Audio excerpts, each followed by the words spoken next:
বিষ্ণু ইসলাম একবার ওয়াশরুম সেরে এসে দেখলেন কে যেন অজুর পানি রেখে গিয়েছে।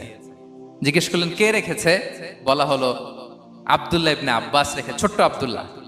বিষ্ণু ইসলাম খুশি হয়ে গেলেন, হায় রে, সে কিভাবে খেয়াল করলো, আমি এখন ওয়াশরুম থেকে আসলেই তো আমার অজুর পানি লাগবে। খুশি হয়ে একটা দোয়া করলেন তার জন্য। তিনি বললেন আল্লাহুম্মা ফাক্কিহহু ফিদ্দীন ওয়া আল্লিমহু তা'বীল, মানে হে আল্লাহ, আপনি তাকে দ্বীনের জ্ঞান দেন এবং কোরআনের ব্যাখ্যা তারে শিক্ষা দেন। বিশ্বনবীর এই দোয়া এমন ভাবে কবুল হয়েছে, এই আব্দুল্লাহ ইবনে আব্বাস যত মুফাসসির পৃথিবীতে আসবে সকল মুফাসসিরদের সম্রাট হিসেবে আল্লাহ তাকে কবুল করেছেন। বিশ্বনবীর দোয়া তারা পেয়েছেন।